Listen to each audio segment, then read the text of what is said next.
Hello everyone, welcome back to the Taped Podcast, the most infested podcast in the world. We are your hosts, as always, myself, MickyT. And me, Nostalgia. And we're not alone on this episode. As always, we have two guests. Our first guest, he has been on the podcast before, and he is making a grand return, Mr. Coner1. Hi. And making his grand debut on the podcast, YouTuber extraordinaire, music's answer to Scott the Woz, LukeOnDemand. Hey guys, what's up? I'm really happy you invited me onto this Radiohead ranking podcast. This is going to be really fun. Hell yeah. It's going to be so No much worries, fun. we'll pay you after. All right. Just give us your PayPal. Hell yeah. On the real though, we're going to have a fun one today because we're going to be ranking the entire studio discography of Australia's very own King Gizzard and the Lizard Wizard. Woo! Australia's answer to depression. The audio equivalent of Australia. This is The true. discography- True. the This is discography very as true. of today. As of today, because in a month's time KG has been coming out. We could have put this off until KG comes out, but like they release albums like every 2 days, so we may as well just do it. To be Yeah, honest. we're probably like, Also, we can just say we're giving them free promotion. yeah, that's true. We're Yeah, probably we're- like 1 they week need it, away right? from like a trap album as well, so. Yeah, KG's gonna be like a trap rap album. They're I good. want to say one thing before we start this ranking. I just want to say that I'm really glad to be a fan of this band. I think they're one of the most exciting bands to follow in music Yeah. today. Just I don't know. Yeah. Yeah, I wanted to still say that. remember 2017 like it was yesterday. It was such a ride. I Like became every fucking few months, another one. I became a fan around the time when Infest the Rat's Nest came out, and then I checked out the rest of their discography when I did the discography diaries on them, which was a really fun thing to do. But a few of my opinions have changed, so this will be interesting. Man, that's intense. It Hey, is. You know what this calls for? What? ASMR beer opening. Oh, hell yeah, Oh, brother. let's go. Let's go. And with that Let's being rank. said, let's get right into the rankings. Or should I say grog? Grog. We're in Of course. Australia today. Alright, so I think we'll just get right into it. For my number 15 pick, what I consider King Gizzard and the Lizard Wizard's worst album is Oddments. For my number 15 pick, I chose Sketches of Brunswick East.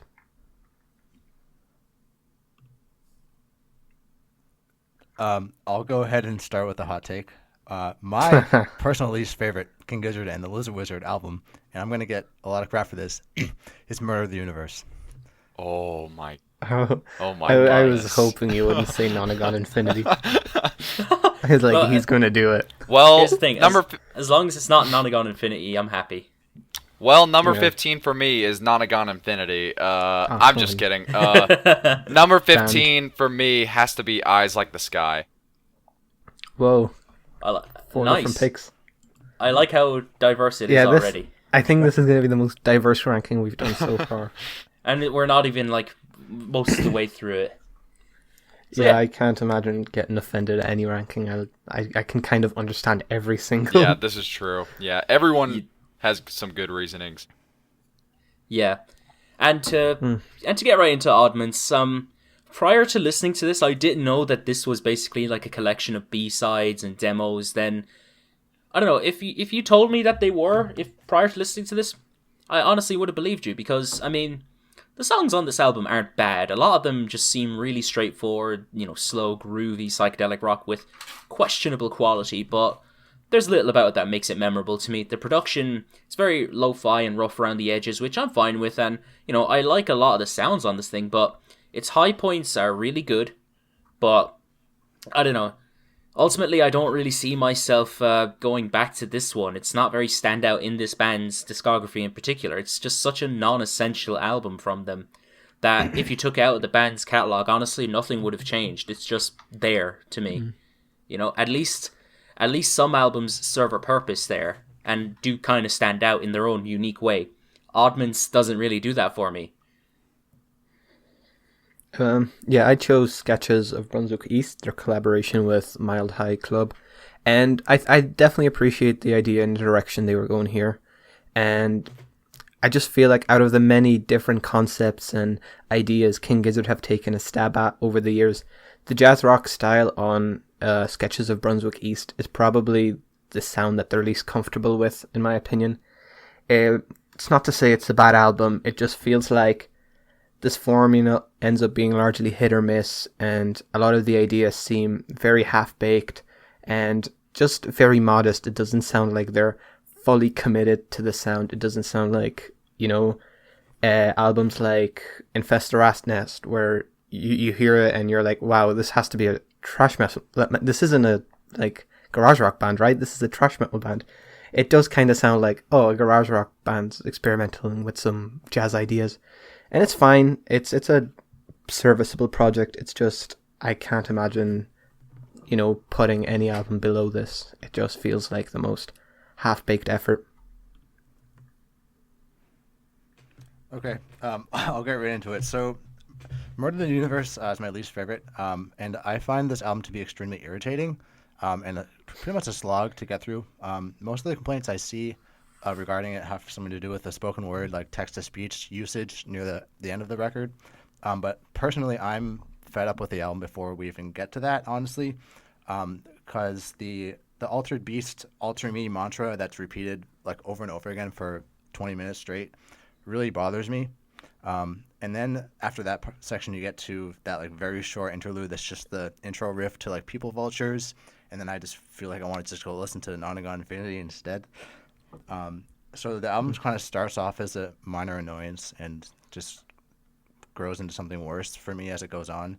And yeah, I know I was going to get a lot of crap for that, but that's how I feel about it, really. Lord of the Lightning is pretty good, but honestly, other than that, like, please keep this album away from me. Will do, buddy, will do. I'll take it from you. Yeah, for me, Eyes Like the Sky, I find I find it really creative. I really love the premise of this album, doing a spaghetti western spoken word album. I've never really heard anything like it before. Not to say that there's not other albums that go for the same thing, but, this is sort of my first delve into that style. But it's just not my thing, I like a lot of the instrumentals on here, but, in the long run of King Gizzard's discography, it's obviously not their trademark style, so I feel like there's a lot of stuff that they could improve instrumentally. Also, the vocal delivery, a lot of the time, like the spoken word pieces, they don't really stick out to me all too much. I think the story is really cool, but nothing about the vocals or, just all in all, just nothing really sticks out to me that much about this album. I really appreciate it because it's a one-time thing that the band went for, boldly enough on their sophomore album, which was big jump and probably threw off a lot of fans from their first record. But I don't know. I think my biggest problem is it's just sort of a tease. I would have loved to see Stu go crazy on some of these spaghetti western tracks, but he doesn't. It's just spoken word the entire time. So there's not really any standout tracks I can go back to. Yeah, I mean, it's just sort of forgettable, I think. Mm-hmm. Understandable, yeah. All right, my favorite tracks from Oddments are Work This Time, which is their most streamed song on Spotify. It's Got Old and Stressin'. My least favorite tracks are Hot Wax, Pipe Dream, and Homeless Man and Adidas. My favorite tracks on Sketches of Brunswick East were Countdown, Tazetta, and The Book. And my least favorite tracks were D-Day and Can You Be Your Silhouette. My favorite tracks from Murder of the Universe are none of them. My least favorite are all the interludes. I think Soy Protein Machine is probably the absolute worst of those. Again, I'm sorry. It's just this album does not do it for me. It had to be said. It had to be said. Anyways. Oh. Oops. Oh, man. Wow. Anyway, anyway, off of Eyes Like the Sky, I would say the best tracks are Year of Our Lord, the title track, and Dust in the Wind. And I feel like the worst tracks are Drum Rum and The Killing Ground. Apologies for that, Luke. I completely forgot. Oh, it's totally fine. Yeah, yeah, it's fine. It hasn't happened for a long time. Anyways, yeah, now we can finally move on to our number 14 picks. And my number 14 pick is Sketches of Brunswick East. My number 14 pick is 12 Bar Brews. My number 14 pick, and I'm gonna get complaints because I put Murder of the Universe below it, is Eyes Like the Sky. And my number 14 pick is Oddments. All right. Anyways, diverse again. Anyways, Sketches of Brunswick East. Like, Sketches is the band's only collaborative record, which they did with Mild High Club, and it saw them sonically go into the jazz rock and neo-psychedelic territories, and this album had potential to be good, but unfortunately it's probably one of the band's dullest albums they've put out, honestly. Like, there are things that I like about this album, like the instrumentals. They sound very good majority of the time. I like how the album flows. There are some sweet mellow cuts that I think sound really nice, and I like the sonic direction, but ultimately, this is one of the band's most forgettable albums. If I didn't have notes on this, I probably wouldn't remember a single track off this thing, and honestly, all this really reads to me as is just being non-essential elevator music. Like, I like some of the songs off this thing, but it's a dud in my opinion. I remember someone giving me shit for like not liking this album. Like, you're really defending elevator music. Thanks. Yeah, there are some Gizzard fans out there that really love that album. So I can see why though. Mm-hmm. Yeah, I get it. It's a vibe, but like, see that perspective. It's too much of a vibe, in my opinion. Thanks to autocorrect, I have King Gizzard written in my note. I just realized. So yeah, King Gizzard's debut album, I think, is a perfectly serviceable album, and you know it doesn't really do much to stand out in their long discography. I think it does kind of fall short to a bunch of. I won't even get into the more experimental and wacky things. Even the more vanilla psychedelic garage rock albums, I think 12 Bar Brews is probably the most sloppy, the most muddy, and just uninteresting one of the bunch. I think it does kind of set a principle and act. It definitely wasn't at the time, but in hindsight, when you look at their whole discography, it definitely does kind of feel like it's a point of reference to everything else they would have done. I feel like if they started off with something wacky like Eyes Like the Sky, I don't think any of their really off kilter and just completely unexpected ideas would have hit as hard as they do. But considering they started with a pretty vanilla psychedelic rock album, I think it just added a lot of emphasis to some of their more experimental ideas. But unfortunately, the album itself suffers because it's just not very interesting. Okay, for Eyes Like the Sky, I agree that this is a fairly ambitious effort that I think succeeds well enough at what it seeks to accomplish. Speaking candidly, I didn't really care for it at first, but it's grown on me somehow, even though it feels like a record that would grow off you with time. I think that musically the songs carry the story along pretty well, even if it's tempting to sort of tune out of the story at some points. And I don't know if that's due to the story being poor, because I actually honestly don't really pay that much attention to it, or if the songs just stand up on their own, independent of the narrative. I think that in terms of narration, it could have been a little bit more enthusiastic, and seems a little bit monotonous at times. And I also agree with Luke's point of wishing that there was a bigger presence of Stu on the album. That would have been nice to sort of have that combination. But overall, I find the album to be enjoyable enough to come back to once in a great while. And a fun fact is that the narration is done by Ambrose's father. I thought that was something that would be worth mentioning. Mm-hmm. Done by Ambi's daddy. Yeah. For Oddments, for me, you mentioned it earlier, Mickey. It's entirely made up of B-sides from what I would guess to be their first and their third album. I believe it's Head on Pill. Is the Head on Pill that album? Float Along. Yeah, Float Along is the name of that album. I don't know why I'm blanking.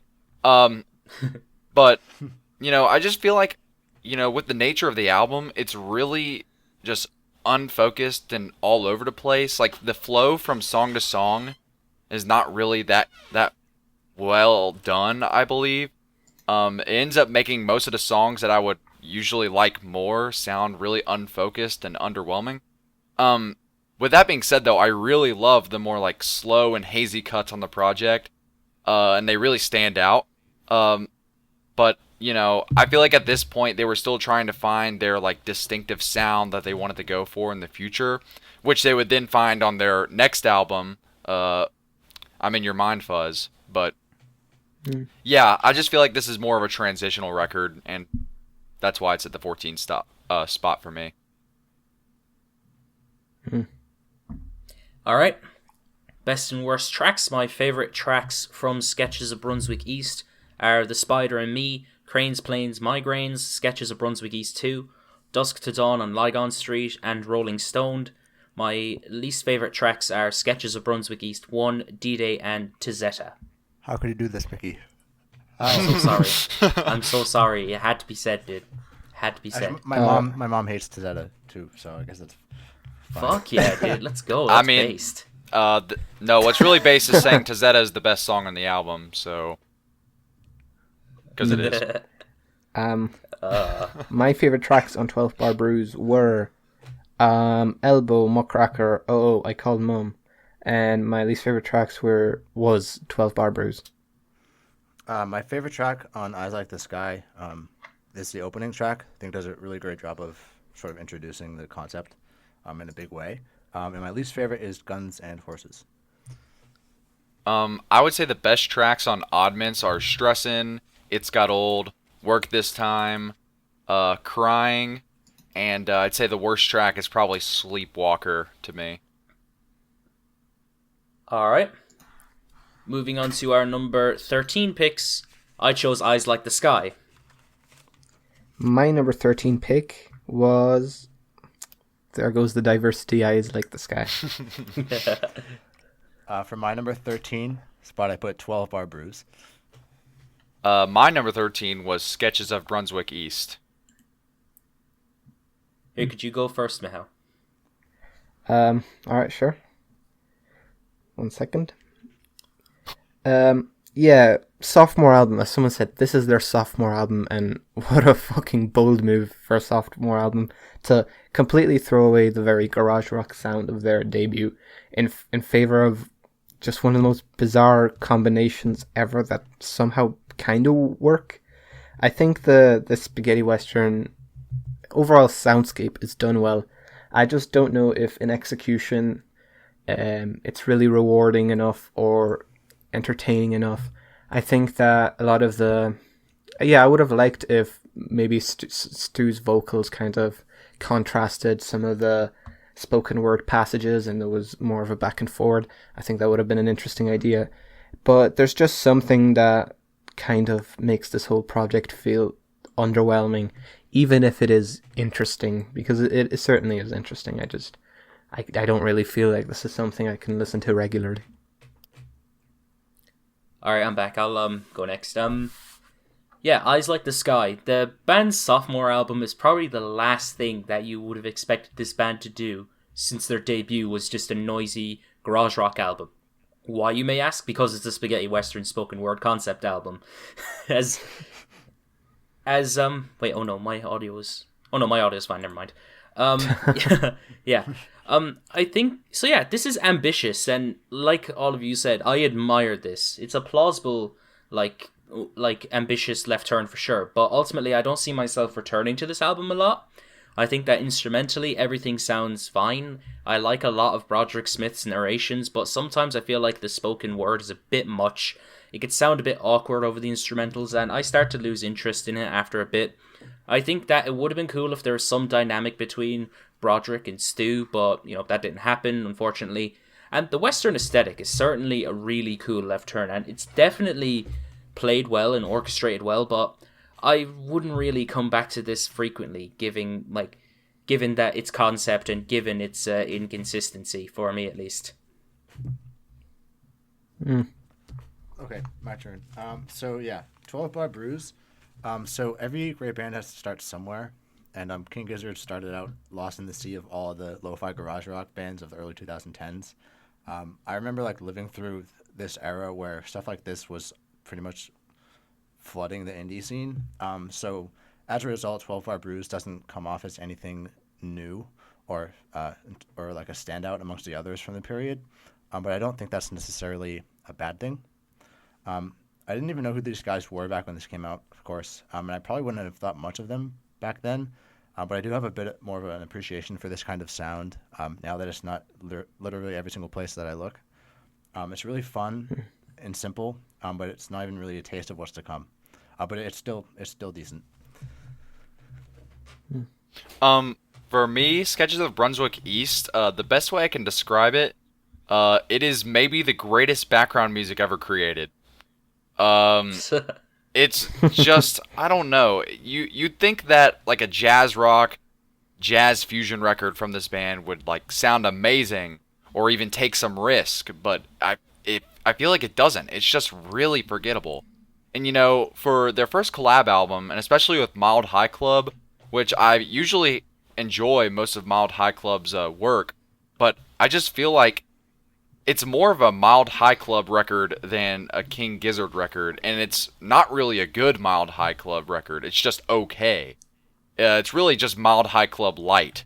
I would say that the best circumstance to listen to this album, for me at least, would be that I'm about to grind out some really hard math homework, and I'm like, oh man, I need to put on something jazzy in the background. This would probably be the first album I pick, because it sounds really nice, but whenever you get deep into it, the ideas are just really sporadic and they aren't really fully fleshed out.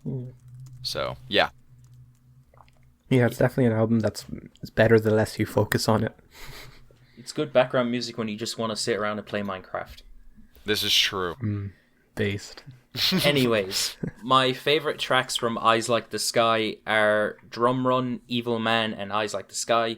My least favorite track is Dust in the Wind. My favorites on Eyes Like the Sky were Eyes Like the Sky, Year of Our Lord, and The Rain.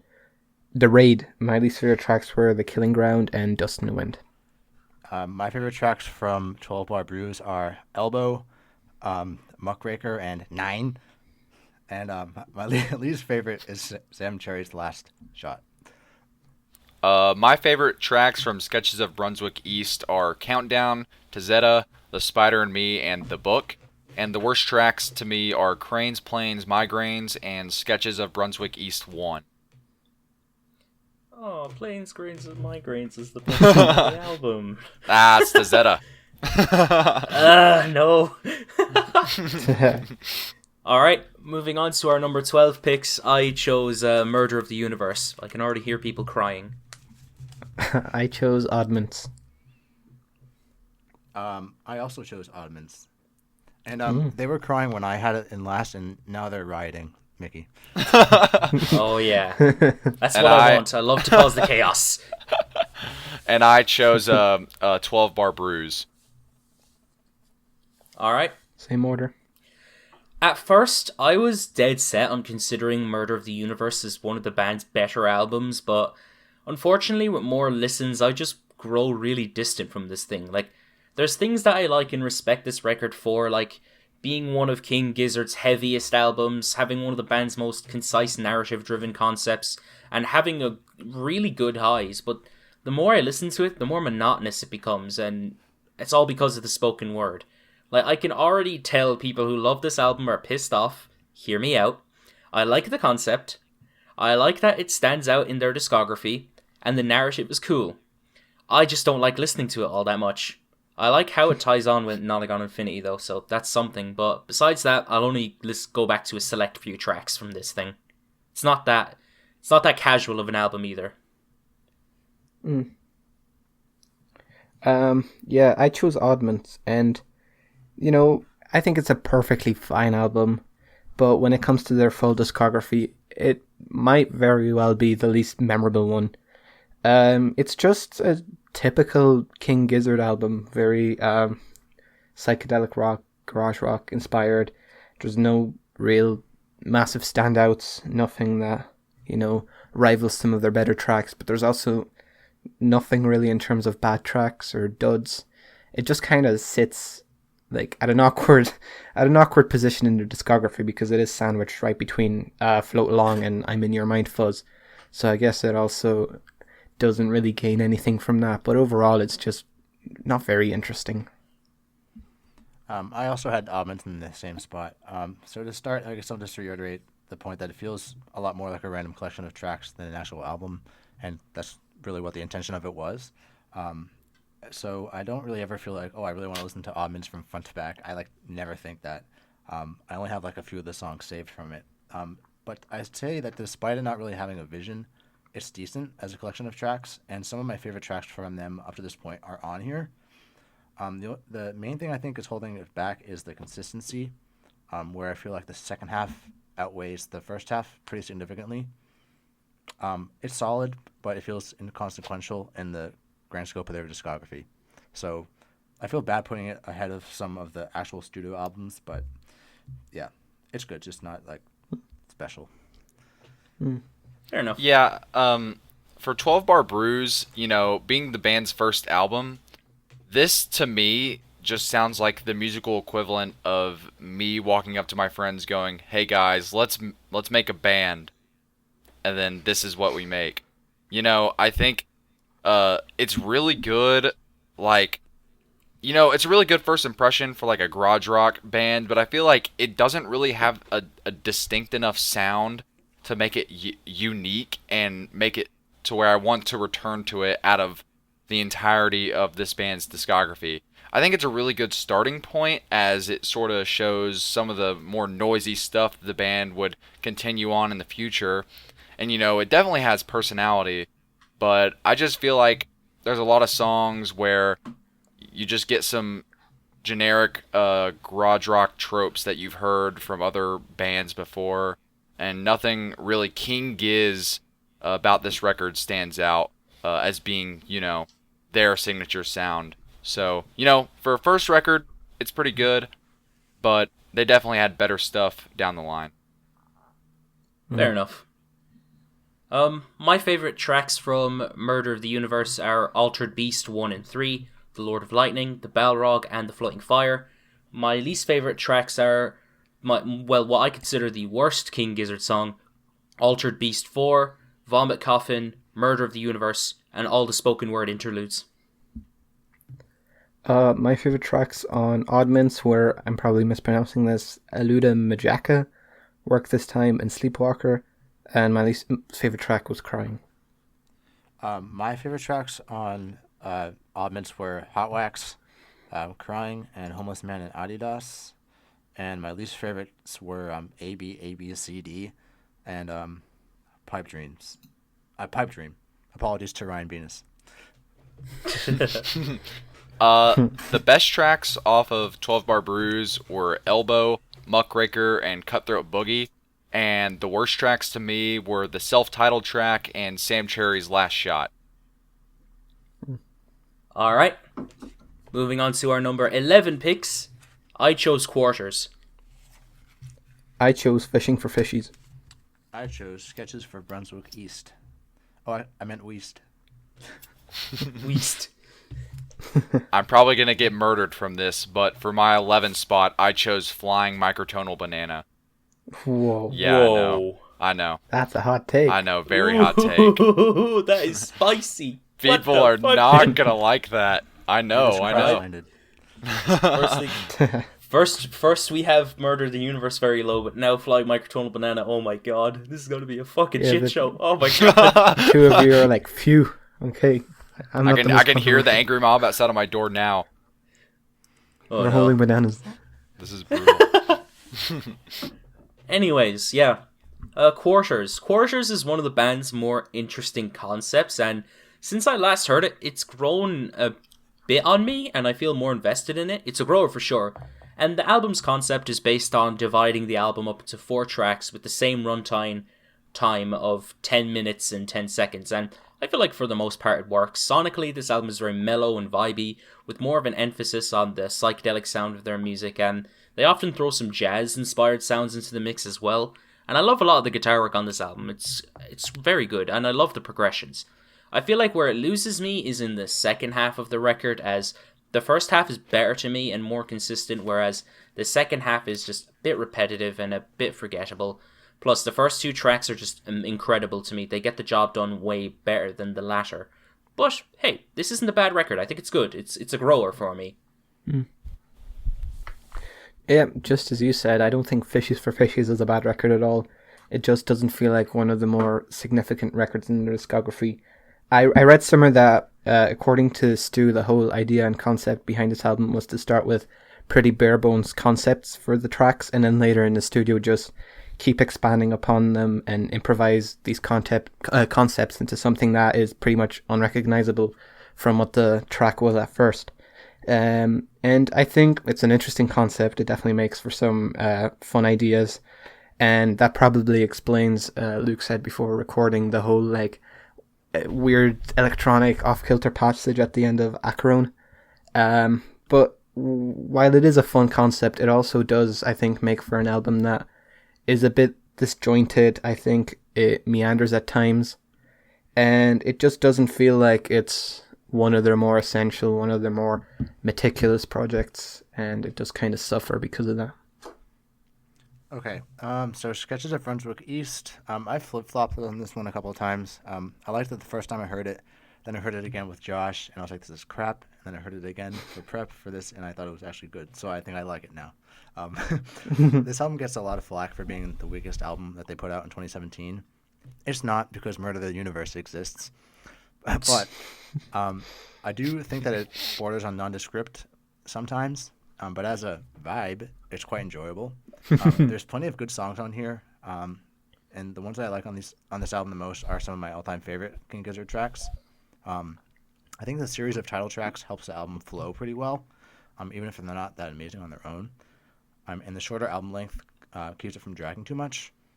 I'd say some of the band's personality is lost on this record as a result of it being a collaborative effort. So it doesn't really feel like a full band type deal as a result. But with that said, this is a pretty good exploration into jazz rock. And I've ridden quite a few elevators in my life, and I'll tell you this, Sketches makes for a pretty pleasant soundtrack for traveling to the top floor. Okay, so yeah, I'm going to have to defend this before anyone comes to my house to beat me up. I sort of feel bad for not liking this album as much as other people do. I really wanted to enjoy it because, the whole idea of microtonal tuning and having a more Middle Eastern flair is really cool to me, but I don't know, I just feel like a lot of the Middle Eastern sounding songs on this album, while I respect it, they're just not for me. And I feel like a lot of the songs on this album, while people would claim that they're psychedelic, I would just say that they get really repetitive really quick. Specifically the song Rattlesnake. I like Rattlesnake for what it is, but it's essentially King Gizzard's Gucci Gang. And I know it's sort of a joke on how many times he says Rattlesnake, and a lot of people like that, but for me, it's just a bit repetitive. And, that's not my least favorite song, because I think it's fine, but I think it's the best example to explain how I feel about this record. Basically, to sum it up, I can respect this for being good, but I probably won't come back to it all too much. Yeah.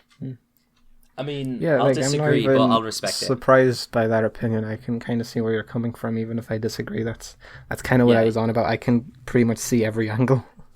I do disagree, but I could see where you're coming from. I get that.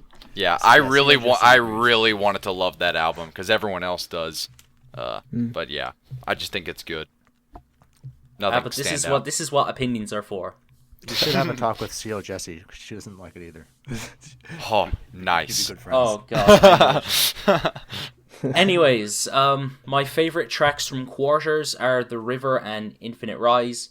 The worst track, in my opinion, is Lonely Steel Sheep Flyer. My favorite tracks on Fishies for Fishies were Fishing for Fishies and Acheron. And my least favorite track was The Cruel Millennial. Oh, me. My favorites from Sketches of Brunswick East are Tezetta, The Book, and The Spider and Me. And my least favorite is A Journey to Hell, I think it is. I don't know. There's an S in there. We'll just call it that.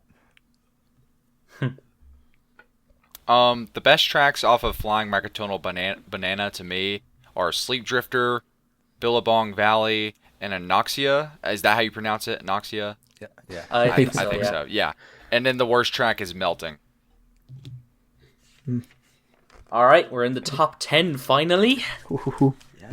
And my number 10 pick is 12 Bar Brews. My number 10 pick is Quarters. My number 10 pick, and this is potentially another unpopular opinion, is Polygon Dwanaland. Well, Oh, I don't think there's unpopular opinions anymore. I think that concept is thrown out the window. man. True, but like, damn. Yeah, I love that record. Damn. My number 10 pick is Gumboot Soup. Bruh. Anyway, yeah, okay. So, 12 Bar Brews. King Gizzard's debut is rough, it's noisy, it's garagey, and I think it's a very good debut from them all in all. The album is pretty standard psyche and garage rock, but I just couldn't help but have such a fun time with this, with a lot of tracks in this thing, and I find it really funny that some of this was recorded on an iPhone 4. You know, vocally, like, the mix is off. You could barely understand what Stu is saying, and the guitar work is great despite it being rough. There are some absolute slappers in this track list that are just so invigorating and fun that they've just stayed with me since I first heard it, but it does have its tracks that are pretty weak in my opinion, more so the slower ones and the one that has the spoken word recordings on it, but besides that, it's a very good album in my opinion. I think it's a very solid debut, and yeah, I get a lot out of this, more than most of you do, I'd say. Yeah, I chose Quarters, and as Mick mentioned, it is a very cool concept for an album, albeit it is a very risky one. You know, if you're going to have only 4 tracks on the album and every track is going to take up a quarter of the album, you can't really afford to have any tracks in there that just don't live up or kind of drag the album down. And while I don't think it has any bad tracks, I do think that 2 of the tracks don't really live up to the expectations and standards set by the other 2, and you know, usually wouldn't be a problem if 2 tracks, they're not bad, but they're just not that interesting, and that usually wouldn't be a problem. But when those 2 tracks take up literally half the album, it does kind of bring the album down a bit. Fair. Okay, so I guess I'll try to have to defend my Polygon Wonderland placement. So for me, the first album from Gizzard that crosses into the good territory for me, I think really only does so because of Crumbling Castle. Hate to say it. That's the first song I ever heard from the band, and it's out of this fucking world. I don't think they're ever gonna write a better song than that. And correct me if I'm wrong, but I'm not. The title track is also really good. The chorus on that one's kind of oddly catchy and really good use of flute and acoustic guitar. But things for me start to taper off immediately afterwards. I think the 2 tracks that come after those are fine, mostly just because they reuse similar guitar phrases from the first 2 songs. But then other than that, except for Inner Cell and the closer for me, there really isn't that much that grabs me here. I feel like most of the album is devoid of really, truly memorable guitar melodies. And just, I feel like the songwriting isn't really all that present for more than half of the album. It just feels like kind of like useless meddling, like noodling around in odd time signatures like that. So yeah, that's a hot take. That's really the only issue I have, is that sort of like lack of songwriting. But it's really for me just an issue that I have a hard time moving past. Yeah. For me, Gumboot Soup is sort of the superior version of Oddments, because it's, once again, stylistically all over the place. It's pretty much every single thing Gizzard has gone for in the past combined into one album. And so it makes it feel like sort of a playlist more than an album, just full of singles back to back. You know, because of this, the flow from song to song could be really clunky. And just like on Oddments, it's sometimes harms my enjoyment of tracks that I'd usually like more. But I do respect this album because, I feel like this is the perfect album if you really want to sit someone down and be like, hey, if you want to hear what King Gizzard, every single thing that they are capable of doing, listen to this album. It has the jazz rock stuff. It has the hard-hitting, psychedelic noise rock of Nonagon Infinity. It pretty much has everything they've gone for, and I really respect that. And even some songs that sound like they came off of Infest the Rat's Nets 2 years before that album even came out. So I really just think this is if Oddments was just much more fleshed out and thought through. All right. My favorite tracks from 12 Bar Brews are Elbow, McCracker, 9, High Hopes Low, Cutthroat Boogie, Uh-Oh I Called Mum, and Sea of Trees. My least favorite track is Sam Cherry's Last Shot. My favorite tracks on Quatters were The River, obviously, and Lonely Steel Sheet Flyer.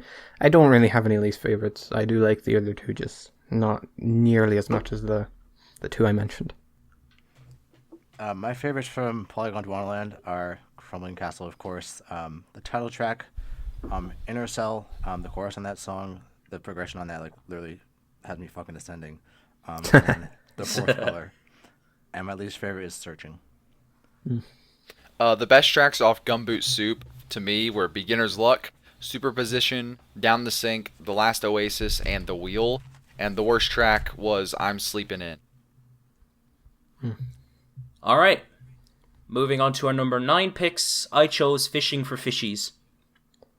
I chose Gumboot Soup. I chose their other environmentally themed record, Infest the Rat's Nest. That low? Man. These are spicy takes. Oh my I had more than I goodness. thought I was going to. You came in with a purpose. My number 9 pick was Murder of the Universe. All right.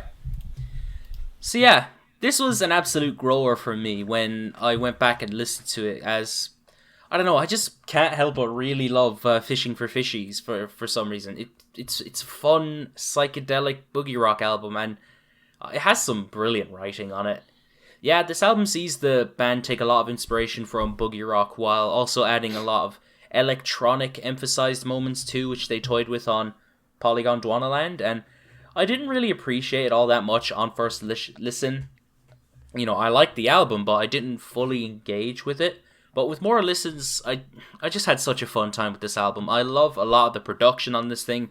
It's really fun, some really great mellow tracks, mostly with some smooth moments, and I love the electronic fused ones on this album too. They're just some absolute jams on this fucking thing. I love the guitar tones on here too, and I love the vocal effects. They just work well with this whole atmosphere. The messaging and songwriting on this album is great as well. The band focus more on a positive, eco-friendly, environmentalist message, and I just have to say, yeah, save the environment. And it all just sounds so wholesome to me. It's probably one of King Gizzard's most wholesome albums. All I really have to complain about is that one track isn't as good. Besides that, I like this album a lot, and it gets more shit than it deserves in my opinion.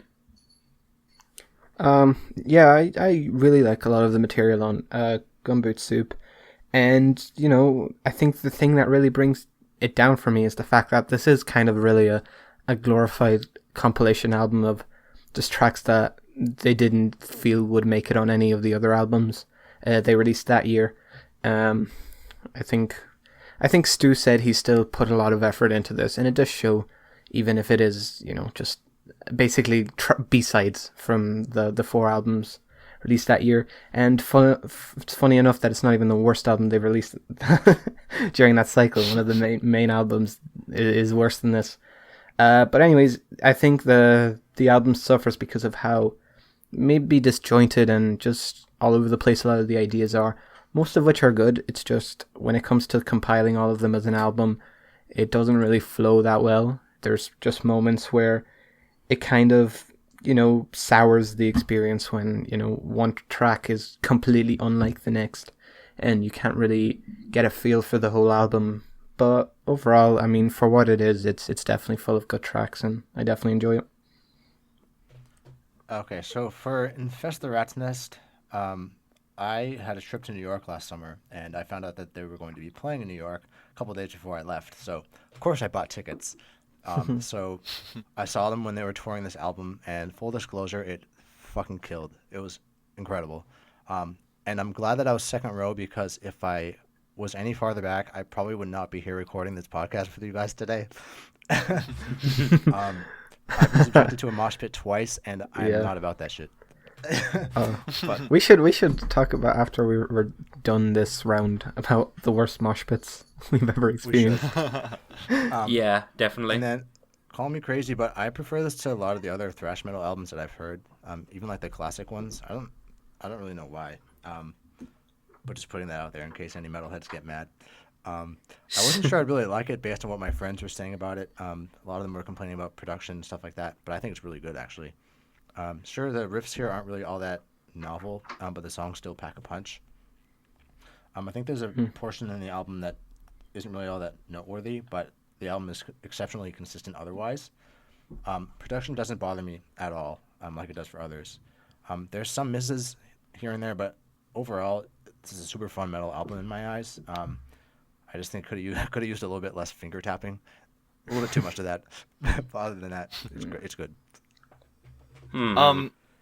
For Murder of the Universe, I really respect this album because it is by far the most conceptual thing Gizzard has done in terms of, actual storytelling. And it incorporates the spoken word aspects from Eyes Like the Sky and mixing a more darker version of that sound we got from Nonagon Infinity. Like I said, I find the 3 chapters of this album really interesting story-wise. But the first chapter in particular gets really repetitive, especially with the, altered beast, altered me, alter me mantra that goes on throughout the entire thing. Other than that, I don't think that's really an issue that plagues the other sections. I really love the sound of this album, but I do feel that sometimes the spoken word sections ruin the vibe of some of the songs here. I think for the most part they're fine, and they're used effectively to tell the story. However, when it comes to Chapter 3, the one with Hantayumi, I think the spoken word sections in that section, or in that chapter, are perfect. I would not change how they are at all. I think for what they try to go for with spoken word stuff, this is probably the best they're going to do with that. I want them to prove me wrong so bad if they want to make another spoken word album in the future. But I think this is probably the best one, or the best version of that concept we're going to get. Alright. My favourite tracks from Fishing for Fishies are Plastic Boogie, The Cruel Millennial, The Bird Song, Fishing for Fishies, and Psy Boogie. The worst track is Ocarine. I think that's how you pronounce it. My favorite tracks on Gumboot Soup were Beginner's Luck, Greenhouse Heat Death, Barefoot Desert, Superposition, and The Great Chain of Being. And my least favorite track was Muddy Water. My favorite tracks from Infest the Rat's Nest were Planet B, Perihelion, one of the best metal choruses I've ever heard is on that track, Mars for the Rich, and Self-Immolate. And my least favorites are Organ Farmer. I know Mickey wasn't happy when I said that earlier. I am not happy with it still. I think that song is really messy. That's kind of the reason I don't care for it that much. And then Superbug. I don't know why that song is so fucking long. Because it's good. It should have been shorter. Because it's good. The best tracks off of Murder of the Universe to me are Altered Beast 1, The Lord of Lightning, Digital Black, Vomit Coffin, and the title track. And the worst track is Altered Beast 4. My god, the title track off that album ascends me. I don't care if it's spoken word the entire time. Oh my god. I love it. Okay.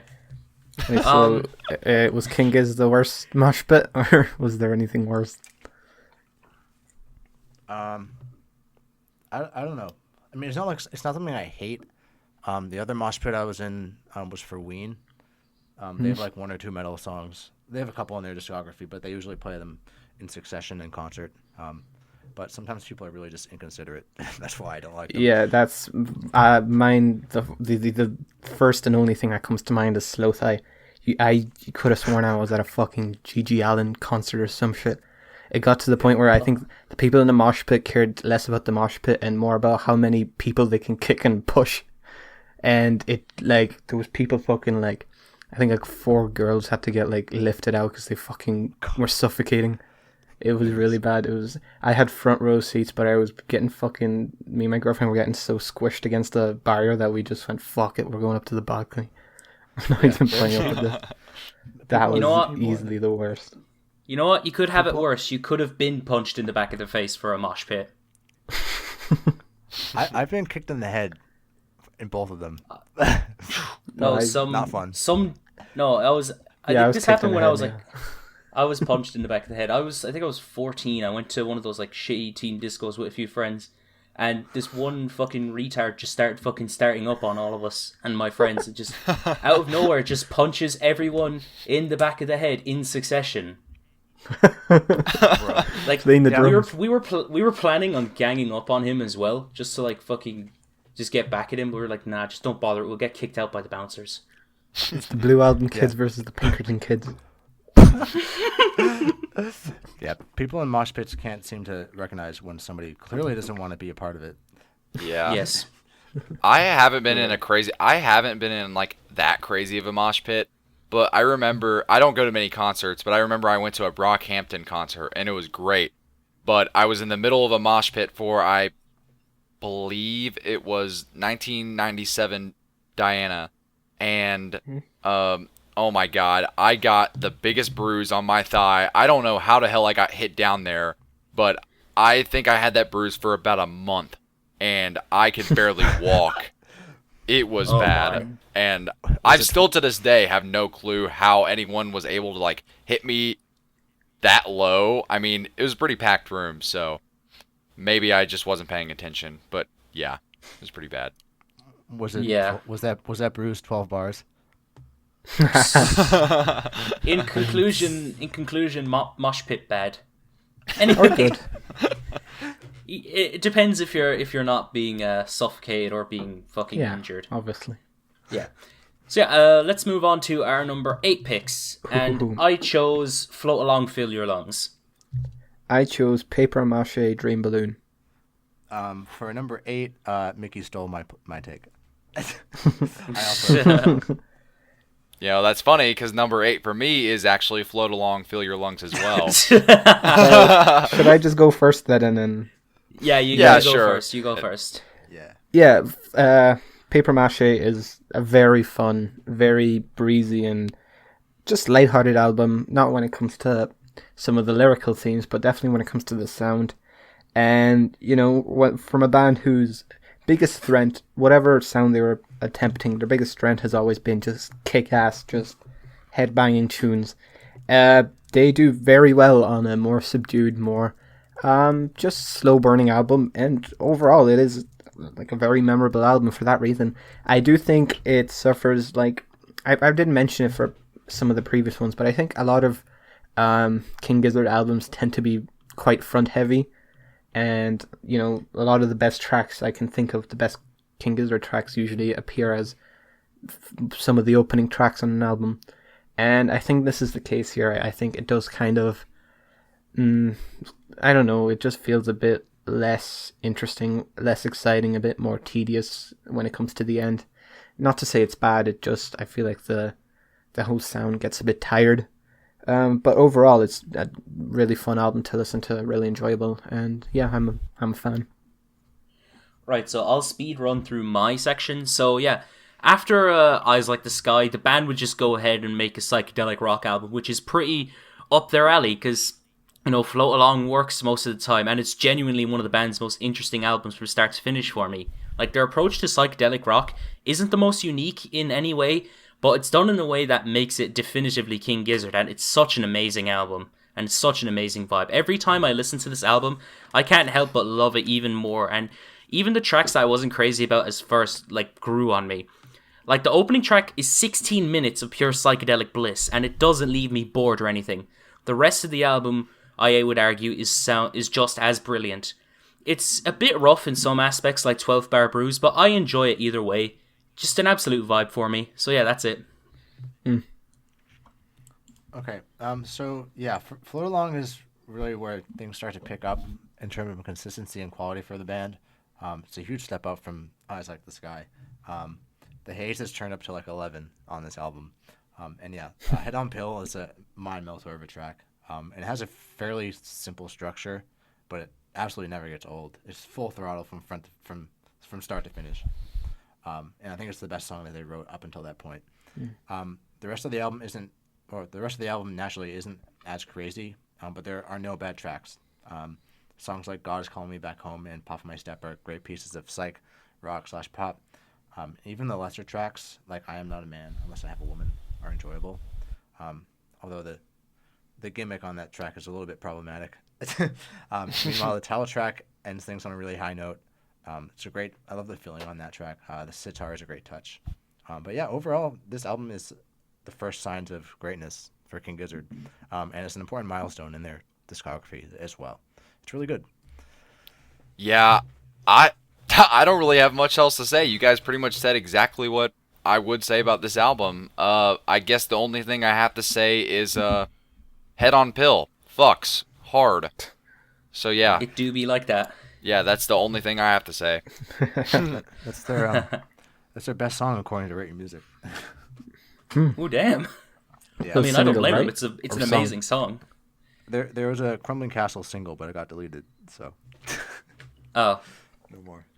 rip.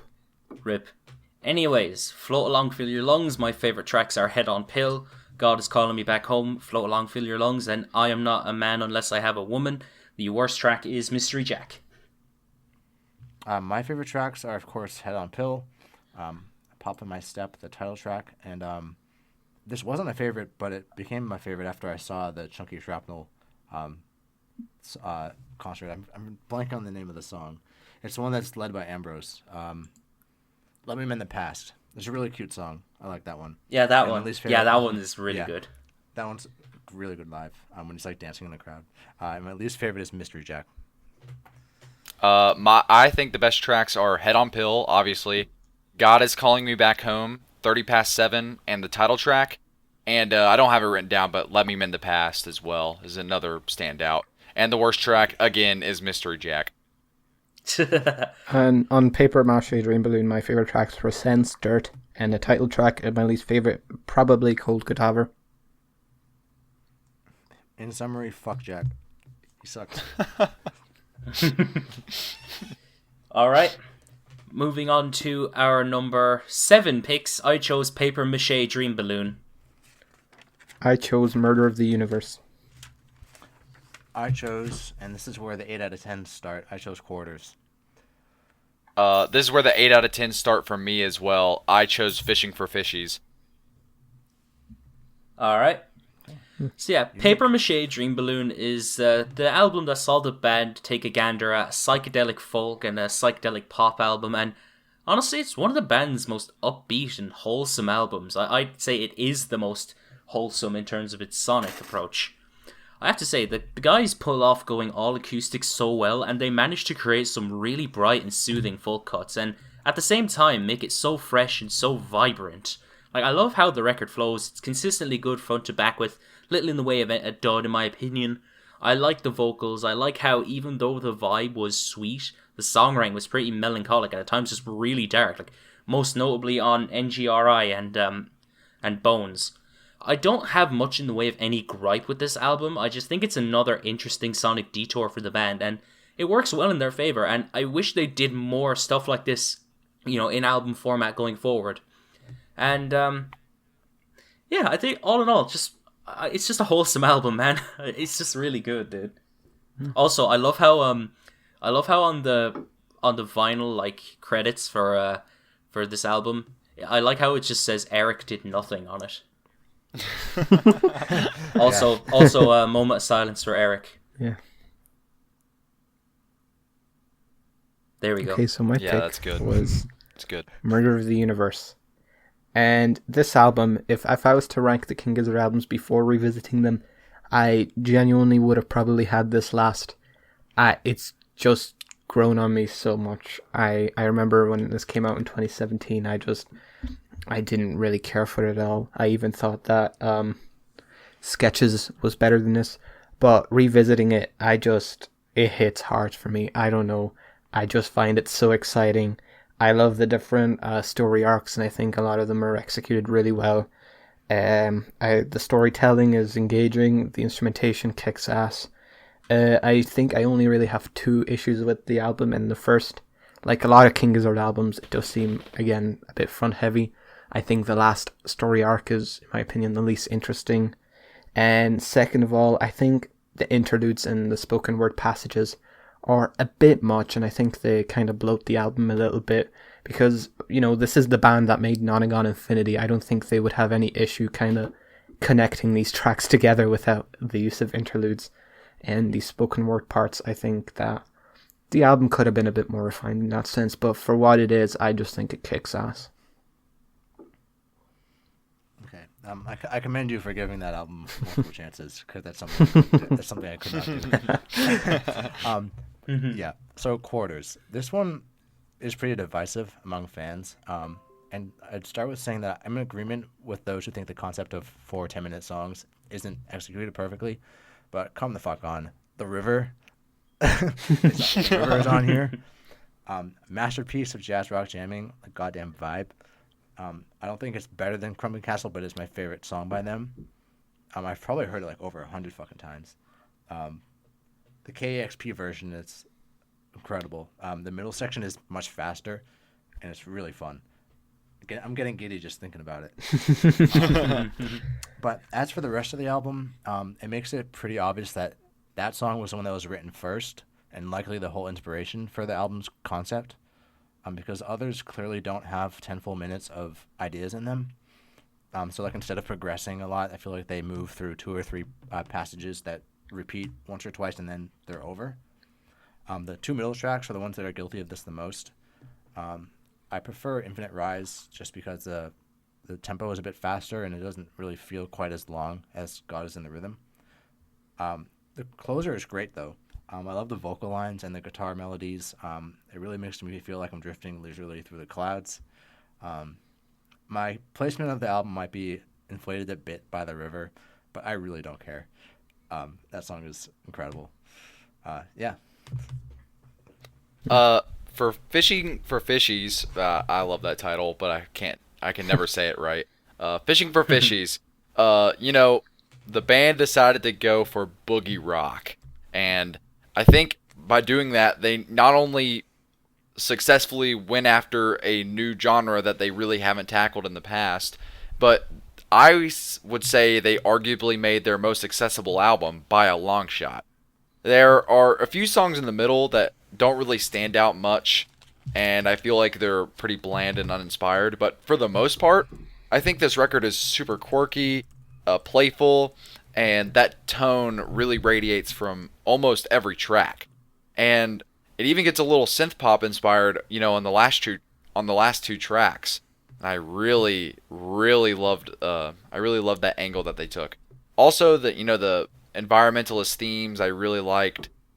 It's just an overall really fun, wholesome album that you can put on whenever you want. So yeah. Yeah, so my favorite tracks from Paper Mache Dream Balloon are Sense, Paper Mache Dream Balloon, Trapdoor, NGRI, and Bitter Boogie. The worst tracks are Bone and Time Equals Fate. Bones, I should say. My favorite tracks on Murder of the Universe were all parts of Altered Beast, The Lord of Lightning, and Digital Black. My least favorite track was Vomit Coffin. Favorite tracks on Quarters, I think you guys know what it is. Also Lonely Still Sheet Flyer. And my least favorite is God is in the Rhythm. But it's not a bad song. It's just fair enough. Kind of overdrawn.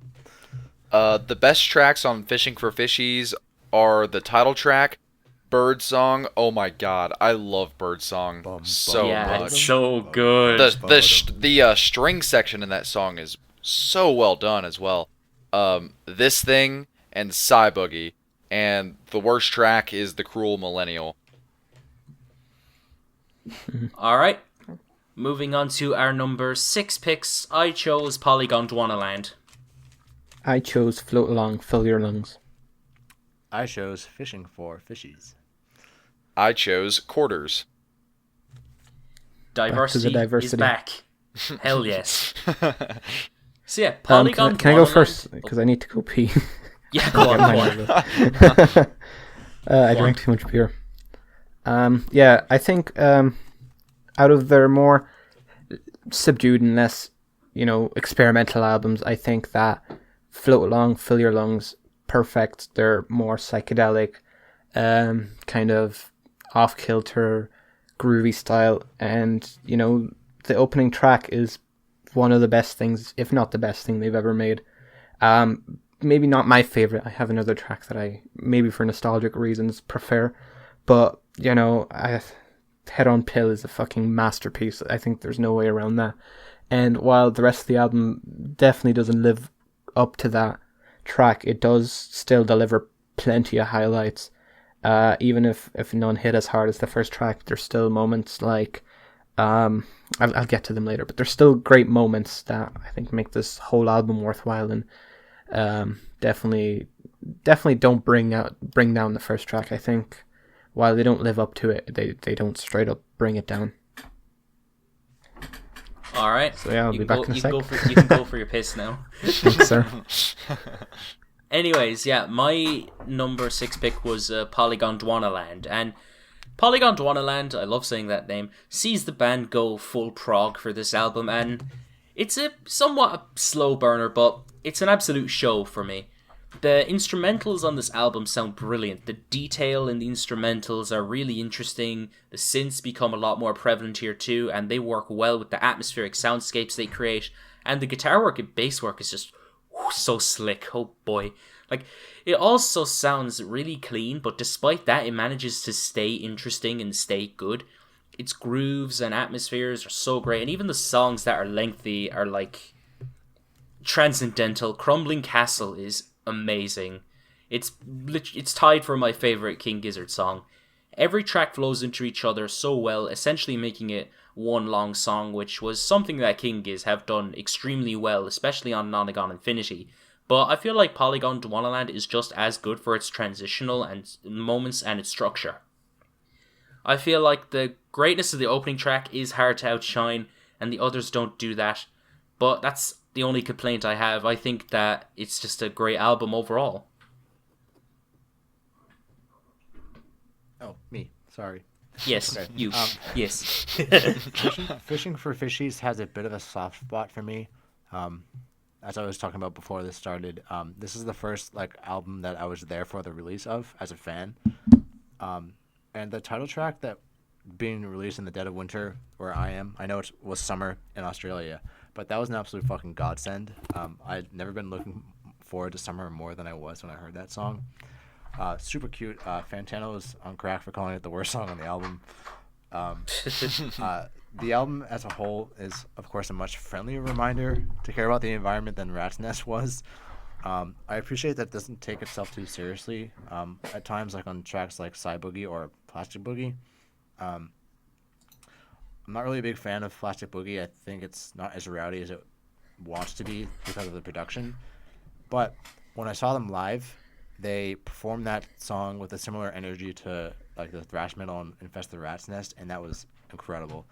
That was awesome. Where am I? Also, you have like This Thing, which is a really nice song about a dying relationship, which I assume is just referring to humans and the environment. I thought that was cool. Goodness, I'm lost. The album transitions well into a more electronic-based sound near the end, especially with a song like Acarine, which ends with that like progressive electronic-esque outro, and that might be one of my favorite moments in their entire discography. Mm-hmm. They really need to explore that idea on later releases. So hopefully they do it at some point. But yeah, overall, it's a really cute album. I like it a lot. For Quarters, for me, if anyone here knows about my severe addiction to King Cruel, you know that I have a soft spot for some jazz rock. And while this album isn't entirely jazz rock, I feel like it's inspired enough by it to really, have that type of vibe and sound on this thing. And oh my god, I love Quarters a lot. And I believe it was Nostalgia that said it earlier. For being only 4 tracks, each being essentially 10 minutes long, you really have to focus and make sure each song is worth being there.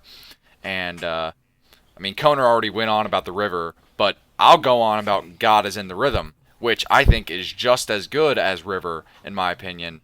God is in the Rhythm, to me, is just so, the riffs on that track are so hypnotic and psychedelic, and the chord changes are, mind-melting. They are so, so good. Like I said, I think those are definitely the 2 standouts. I think the only reason this album isn't higher is Infinite Rise, to me, just gets really repetitive really quick. But other than that, I love this album so much. Yeah. Nice. My favorite tracks from Polygon Dwanaland are Crumbling Castle, Polygon Dwanaland, The Castle in the Air, Inner Cell, and Horology. The worst track, in my opinion, is Searching. True. My favorite tracks on Float Along, Fill Your Lungs, obviously Head on Pill, 30 Past 7, Poppin' My Step, and the title track. And my least favorite track is I'm Not a Man Unless I Have a Woman. My favorite tracks on Fishing for Fishies are the title track, Acarine, Birdsong, Real's Not Real, and This Thing. And I recommend you guys look up the live versions of that song, because the outro is they expand on that krautrock groove at the end, and it's really fucking good. Ooh. And my least favorite, and you're gonna see a trend starting here. I'm gonna be picking on Ambrose a bit. Cruel Millennial is my least favorite. Come on, Cruel Millennial is one of my favorite tracks. I gotta agree. Something I about think that all track. of you had Cruel Millennial in your worst tracks. I think we did. Sorry, Yeah, we sorry, did. Ambi. Fuck's sake, man. Show Ambi some respect. The best tracks on Quarters to me are The River and God is in the Rhythm. And like I said earlier, the worst track is probably Infinite Rise, but I still think it's pretty good. But yeah. We're in the top 5. Holy. Top five. Never thought we'd Hell make it. yeah. Yeah, I We thought made we it died anyway. by the time we got here. I thought it'd be 2 hours by the time we make it. But we're here, and my number 5 pick is Gumboot Soup. My number 5 pick is Polygon Wonderland. Mickey, you fucking thief. My top 5 pick is Gumboot Soup. Number 5 number 5 for me is I'm in Your Mind, Fuzz. Ooh. Yeah. Maybe I'll go first again, so the 2 Yeah. soup folk can go one Soup after men. another. The 2 soup men. Yeah, out of to me, kind of, I don't think if anyone else sees it this way, but Polygon Wonderland, it's a mouthful, kind of feels like a more subdued and prog rock inspired version of Nonagon Infinity, in that I think just track after track it just kind of delivers that same energy and that same focus, but definitely in more of a slow burning way. I think the instrumentation is entrancing.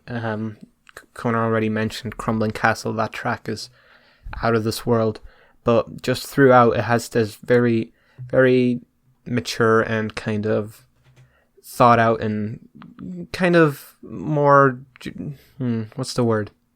Someone give me a word and I'll use it, whatever it is. Atmospheric?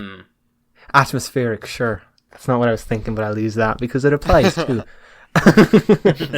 And in comparison to some of their other 2017 releases, aside from sketches, which were pretty bombastic, pretty out there, it does seem kind of like King Gizzard is just playing it to their strengths. They're not really doing anything completely wacky and off-kilter, but for what it is, they execute it perfectly here, I think. Oh, All it's right, me. so Well, do we Both want to want do the boot people first, or do we want to do me? The Supermen go first. Yeah, that's good. Good idea. All right, so I'm the first Superman man. I'll go first. So, Gumboot Soup, the last album of the 2017 albums, and in my opinion, this is one of the band's most underrated albums.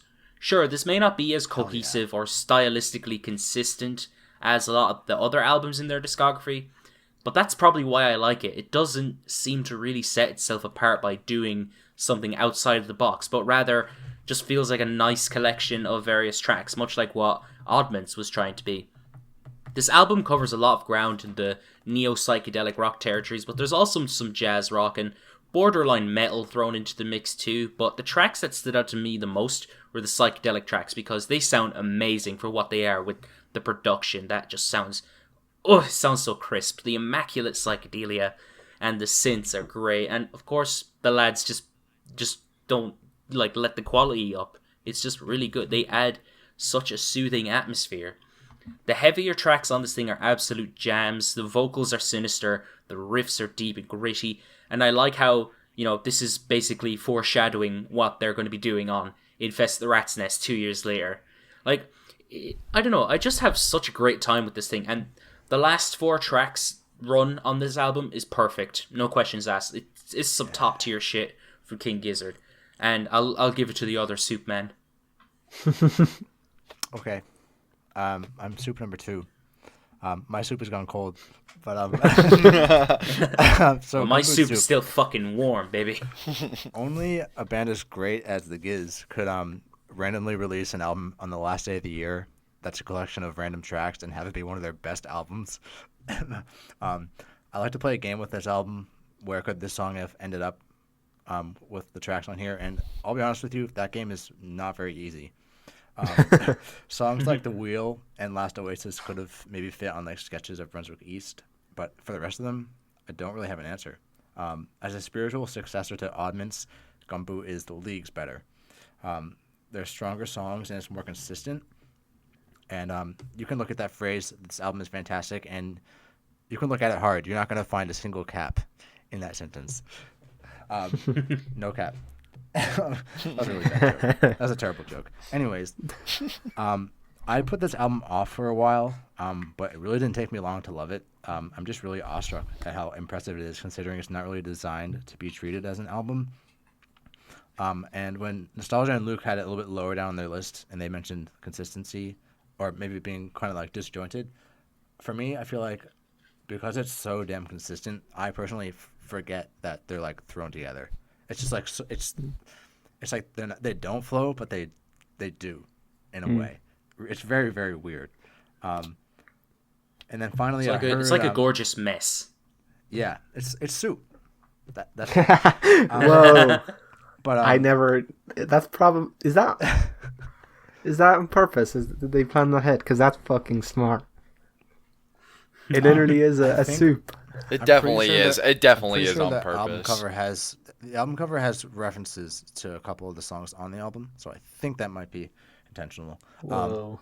But yeah, before I finish, I heard I'm sleeping in at Chipotle once. I just thought that was funny.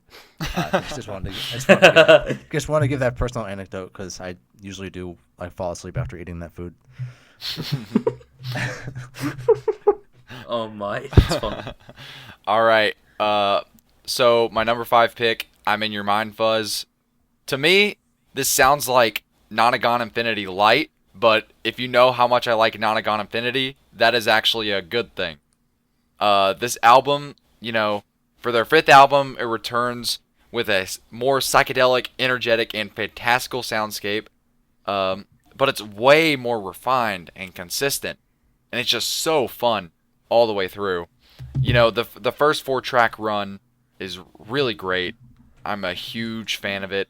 I don't know why I don't have cellophane. I think I mispronounced it. It's cellophane or cellophane or whatever. Cellophane. Yeah. Cellophane. It's one of my favorite tracks. I love the riff on that.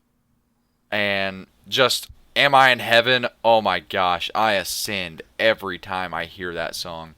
Fuck yeah. I really think the only thing that I have to complain about is that the four song run at the beginning slightly gets repetitive. But other than that, that's my only complaint. I really love this record. All right. My favorite tracks from Gumboot Soup are Beginner's Luck, The Great Chain of Being, The Last Oasis, All Is Known, I'm Sleeping In, and The Wheel. My least favorite track is Down the Sink. My favorite. Go ahead. I'll go. My favorite song from Gumboot Soup are Beginner's Luck. Really clever lyrics on that one. All Is Known, The Wheel, all-time favorite King Gizzard. One of my favorites from the band. I like the jazziness of it, and also the vocal contributions from Ambrose are fucking spot on. And my least favorite is Greenhouse Heat Death. And I was just looking at the cover. There's a wheel on it. There's a tire on it, and then there's also palm trees inside the boot, which is a reference to Last Oasis. The Soup Men strike again. My favorite tracks on Polygon to Wonderland were Crumbling Castle, Polygon to Wonderland, Deserted Dunes, Welcome Weary Feet, Loyalty, and Searching. My least favorite track was Tetrachromacy. The best tracks on I'm In Your Mind Fuzz were I'm In Your Mind, Empty, Hot Water, Cellophane, I can't speak today, Cellophane, Am I in Heaven, Slow Jam 1, Satan Speeds Up, and the worst track to me is I'm Not In Your Mind. But it's still a great track. It just gets a tiny bit repetitive. Is that the second one? I think that's the second one, yeah. Yeah. Okay. All right, moving on to our number 4 picks. I chose Flying Microtonal Banana. I chose Infest the Rat's Nest. I'm seeking charges against Mickey. He stole from me again. My number 4 pick is Flying Microtonal Banana. It's just been our picks that have been similar. What the fuck? My number 4 pick was Paper Mache Dream Balloon. I'll go first again to let the Banana Boys. Yeah, the Banana Boys The will Banana go Men. next. King Gizzard have displayed their insane knack for just constantly experimenting with new ideas and constantly sounding comfortable no matter what style they do. But I don't think it's ever been as evident as impressive as it is on Infest the Rat's Nest. Not only did they follow one of the more bubbly and lighthearted sounding albums with a fucking dark dystopian thrash metal album, and not only was their dive into thrash metal successful, it also is honestly one of the best thrash metal albums of the 2010s. I can only think of maybe 2 albums that are better than it. Vector's Terminal Redux and Rest in Peace, Power Trip Nightmare Logic. But this... Rip Riley Gale. Dude, this album is fantastic. The instrumentals are fucking brilliant. They're nasty. It's hard to believe that this isn't their 12th thrash album. It's hard to believe they're only just venturing into this style. Stu sounds fucking brilliant over thrash metal. His vocals are fantastic. The whole energy of this album is just awe-inspiring. It's just fucking... I love left turns, and this is one badass left turn. Fuck yeah. Is it Banana Boy's turn, or is it Dream Balloon I keep guy? forgetting. It's the Banana Boys. It's the Banana Boys. It's the Banana Boys. Let's go. Anyways, I'll give it to Koner first. Give him the first Banana Boy. Okay, great. I was going to say that Mickey and I have really good diets. First soup and Soup and bananas. What, do you not have molars? Banana soup. No. That probably does not taste very good. But Probably regardless- not. Yeah, no chance. Flying Microtonal Banana. Those of y'all who are dissing FMB clearly have never heard krautrock, and it shows. I'm joking, of course. I'm joking. Wow, Man. way to throw digs, Jesus. The slander against me is real right now. I'm joking, of course, but in all seriousness, this album slaps. Rattlesnake is stupid fun. If you've never seen the Buff Krell cover of that, what are you doing? That's the best video on YouTube. You need to send that shit to me. I will. Dude, that track was made for him. I want to watch And that immediately. He mistitles it. He calls it Rattlesnake. Anyways, Yeah, Rattlesnake is a bop. Melting is too as well. Really phenomenal guitar leads on that track. You have no idea how much time I've spent trying to like nail down that song. Open Water, another great song. I find it to be rather anxiety-inducing, considering I'm a person that's afraid of drowning. I think you guys probably are as well. I think the fear of something lurking underneath the surface really comes across in the lyrics, and it's extremely hypnotic in terms of musical content as well, especially like the dueling drums. I think the more radio-friendly tracks are also phenomenal, despite really not playing all that much around with microtones. And I don't think the album as a whole really does. It's sort of like a bass concept that they don't really fully explore. And then again, sorry, Ambi, but I think the song that you wrote for this album is the worst track. Billabong Valley is one of the weaker songs on the album. How fucking dare you? Oh my God. I'm torn on it because I think the slow portions of the track aren't very interesting, but when it speeds up the tempo with that piano, it's really good. It's kind of like a throwback to Eyes Like the Sky, just a little bit. And then in a similar manner, the title track, Closer, also is not very good in my eyes. I think it's kind of irritating. I'm going to sound really fucking white when I say this, but the Zerna, that woodwind instrument that's on it, kind of bothers me for some weird reason. But I'm sorry. I'm sorry.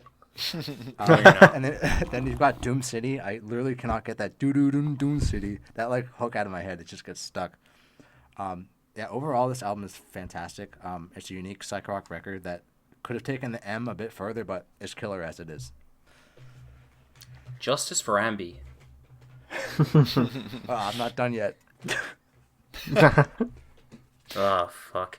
Anyways, yeah, Flying Microtonal Banana. It sees the band go into a different territory once again, which is ironically nothing new for them, and experiment sonically with microtonal tuning, and once again, the band make one hell of a record. Sure, it may not be one of the band's more exciting albums, but it's one of the band's more fun, psychedelic, groove-heavy, and refreshing to their sound.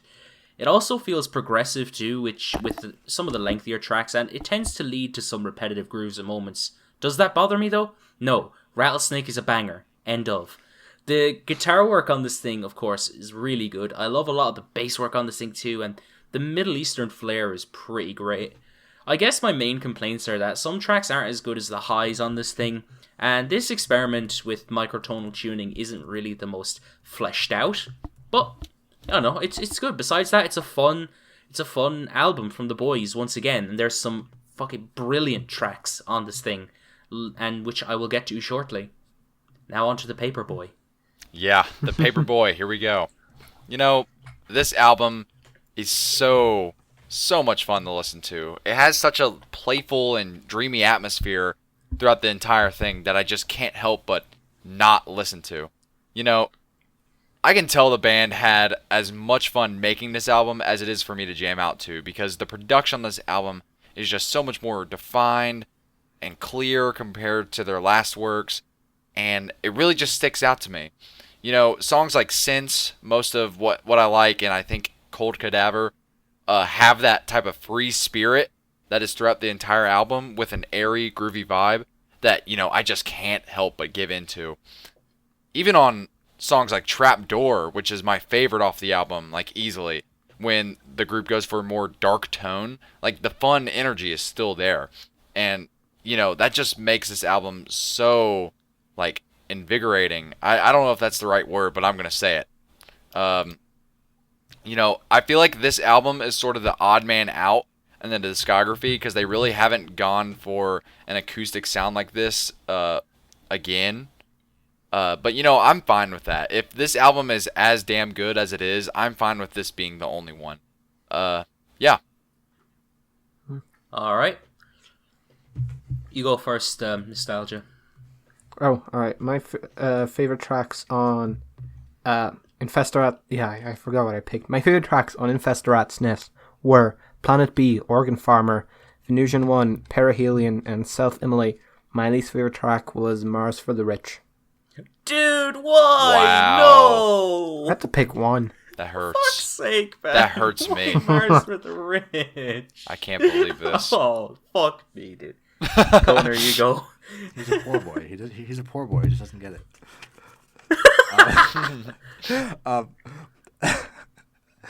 My favorites on Flying Microtonal Banana are Rattlesnake, of course, Melting, Open Water, Sleep Drifter, Nuclear Fission, and my least favorite is the title track. My favorite. Oh shit, Mickey, my bad. It's fine. It's fine. Don't worry. I did it to you earlier. Don't worry. Finally, payback. It was all ploy. Anyways, my favorite tracks from Flying Microtonal Banana are Rattlesnake, Billabong Valley, Sleep Drifter, Flying Microtonal Banana, and Doom City. And my least favorite track is Anoxia, but that grew on me so much. The best tracks off of Paper Mache Dream Balloon are Sense, the title track, Trapdoor, Cold Cadaver, The Bitter Boogie, Most of What I Like, and the final track, Paper Mache. And the worst track to me, even though it's pretty good, is NGRI Bloodstain, just because I feel like the little piano note that's played throughout the entire song can get a little draining, but it's still a great song. Fair enough. Top 3. Holy. Hell yeah. Wow. My number 3 pick is Infest the Rat's Nest. My number 3 pick is I'm in Your Mind, Fuzz. My number 3 pick is Paper Mache Dream Balloon. And my number 3 pick is Infest the Rat's Nest. Mickey, you love stealing stuff. You're the stealer now. I did. How am I stealing stuff? How do I know you're not looking at my notes and copying what I do? Huh? I'm actually blind right Luke, now. go second. Yeah, Luke, you go after me since we're the rats. Yeah, we're the Rat rats. boys. That describes my personality great, too, so I'll go second. Alright, so, yeah, Infest the Rat's Nest. King Gizzard's latest album sees the band commit to making a full-on thrash and stoner metal album. The more I listen to this thing, the more I fucking love it. This album is just amazing. The band's attempt at a thrash sound couldn't have gone better than it did on this album, as there are just so many fucking incredible moments on this goddamn album, and that just had me headbanging the whole way through and having such a good time. Like, loads of the tracks on this are like the first go-to things I do whenever I just want to jam out to some heavy shit, because they're just amazing. I love the production on this album. It's raw in its mix, it's grimy as hell, the guitar work is phenomenal, especially when it comes to some of the thrash and stoner riffs, which give off a kind of like a mix between like Slayer's like Pace and Caius's Crunch, and the solos are incredible on here. The drumming is fucking class, and all in all, it just culminates together to make something that's just so damn catchy. I love Stu's vocals on this thing as well. Like, God, the man does not sound like himself. He sounds like a completely different person on here. They're just really deep and visceral, and they work so well with like the harsh, like metal soundscapes that they explore. The album's narratives are great on this thing as well. A lot of them very metaphorical as well. A lot of them tie in with the Gizverse storyline, but as well as tie into a lot of environmentalist messages, like on Planet B and Mars for the Rich in particular. It's all killer, no filler for me. It's straight to the point, no bullshit, just pure thrash metal bliss for 35 minutes, and it's one of my favorite King Gizzard albums because of that. Yeah, I pretty much agree with everything Mickey has to say. You know, I'm not really a thrash metal guy, but with that being said, I think King Gizzard probably converted me over to the dark side, because I'm pretty much metal. I'm pretty much the most metal guy I know now. So, yeah, this album is just so like, it has such an apocalyptic, heavy, and aggressive sound that, God, it is so infectious. And gosh, every time I hear this, I just want to punch myself in the face. Like, oh my God. Like, Mickey pretty much said everything, but yeah.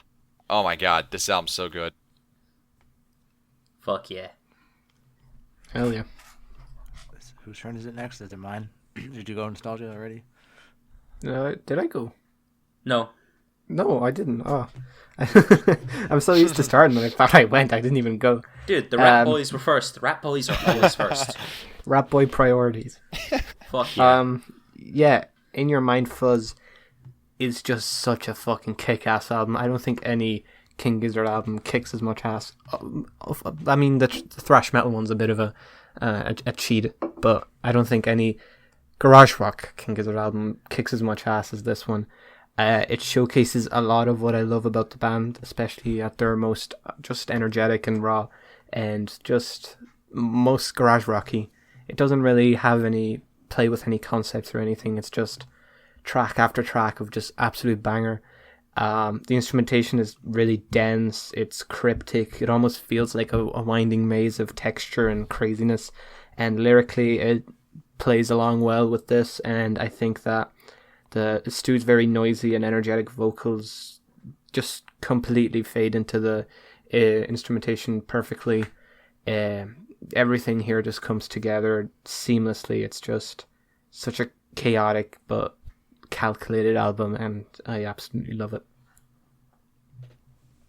Okay, so my number 3 pick is Paper Mache Dream Balloon, as stated earlier. So this album is as good of a 60s pop throwback as possible, in my eyes. It's filled with memorable acoustic hooks and a grim sense of humor that perfectly contrasts the bright mood of the album's instrumentation. Some of the songs seriously make me giggle. It's just how absurd they are lyrically. Like a rotting corpse showing up at your doorstep on a cold cadaver, or waking up from a dream covered in your own blood on NGRI. I want to offer a quick counterpoint to what Luke said about that song. Yes, the piano is repetitive as hell, but it's about an insane person, and you sort of go crazy listening to that piano over and over again. So I think that works, actually, to the song's favor in a way. It's easier to miss the dark lyrics if you're not really paying attention. I spent hours grooving to some of these songs at 2 a.m., like not paying attention to how dark these lyrics are. I really like the homely vibe provided by the album as well, from it being pretty much entirely acoustic, and I think that approach fits every song really well. I don't have too many 60s records in my all-time favorites, but Paper Mache is definitely one in spirit, and an amazing one at that. This possibly would be lower if the last few tracks hadn't clicked with me, but they did recently, so now I love this thing from beginning to end. Also, I thought capping it off with a medley featuring the hooks of every single song on the album was a very smart way to close things out and bring things full circle. So yeah, this is a great record. Love it. Love it to death. I'm a slut for this record. All right. My favorite tracks from Infest the Rat's Nest are Planet B, Mars for the Rich, one of the fucking catchiest metal songs I've heard, period. Organ Farmer, Superbug, Self-Immolate, and Venusian 1. My least favorite track is Perihelion. Boy. It's a good song. I had to pick something. The best tracks for me were Planet B, Mars for the Rich, Venusian 1 and 2, Self-Immolate, and Hell. And the worst track to me, sorry Mickey, it's Organ Farmer. My favorite tracks are I'm in Your Mind Fuzz, where I'm in your mind, I'm not in your mind. Cellophane, I'm in Your Mind Fuzz, Hot Water, and Am I in Heaven? And my least favorite track is Slow Jam 1. My favorites from Paper Mache Dream Balloon are Sense, Bone, Trapdoor, the title track, Cold Cadaver, and my least favorite, Sorry Ambrose, Bitter Boogie. What the fuck is wrong? I'm bullying this dude at this point. Do not bully Ambi. He's the cutest motherfucker I've ever seen in a fucking garage rock band. Come on. If he knew me personally and heard me say these things, it would have been him leaving and not Eric. Anyways, we've only got 2 left. My number 2 pick is I'm in Your Mind Fuzz. My number 2 pick is Flying Microtonal Banana. The authorities are approaching Mickey's house as we speak. My number 2 spot was In Your Mind Fuzz. I'm in Your Mind Fuzz. That is. My number 2 spot is Nonagon Infinity. There had to be one. There had to be one. Anyways, I'm in Your Mind Fuzz. Easily one of King Gizzard's best albums. This thing just had so much packed into it that I just can't help but have a great time with. Sonically, the band give us another helping of the psych rock that they're known for, with a garage rock twist, and on I'm in Your Mind Fuzz, it's some of the best material from them in this style and their entire discography in general. The production on this album is a massive step up from what they've previously done, and it sounds brilliant. The drumming is punchy, The guitar work is great. I love the bass lines on this album. God, I want to get a bass so bad. And they're so good. The album has so many memorable moments that it's insane, whether we're talking about the medley, which manages to stay so good with the continuous and repetitive groove, and the psyche and zany soundscapes. There's some absolute jams in this thing. I Am in Heaven is transcendental. Fuck me, it's so good.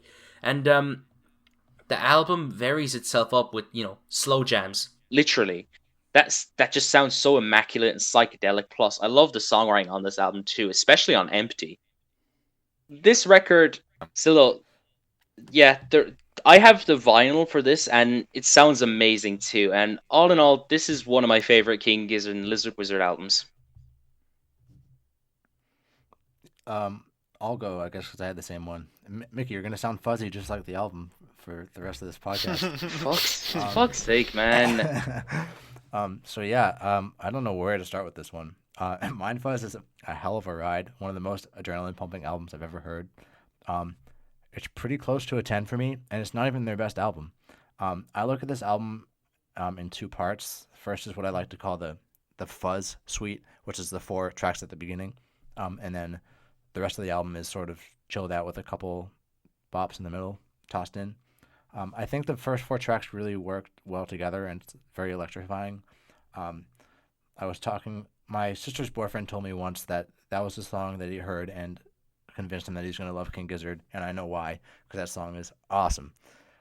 Both of the slow jams are great too, especially the second one. Chord progression in the chorus and the lyrics are really nice, and the solo leads are smooth as hell.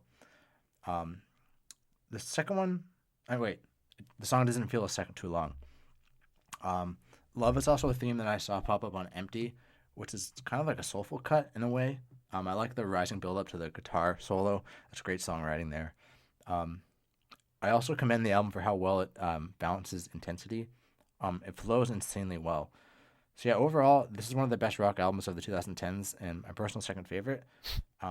And my third favorite album of 2014 after Benji and Lost in the Dream by War on Drugs. So yeah, fucking incredible record.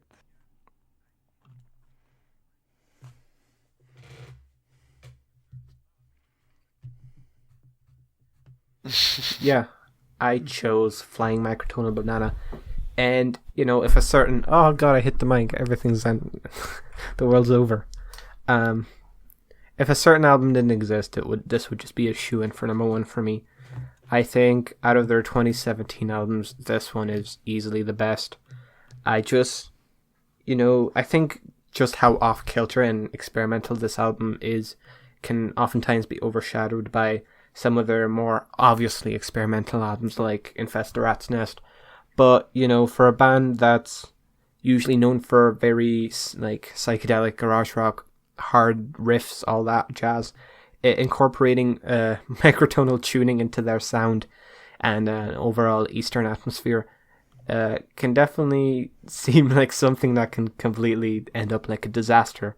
But not only does it not end up a disaster, it's also one of the best executed concepts they've ever attempted.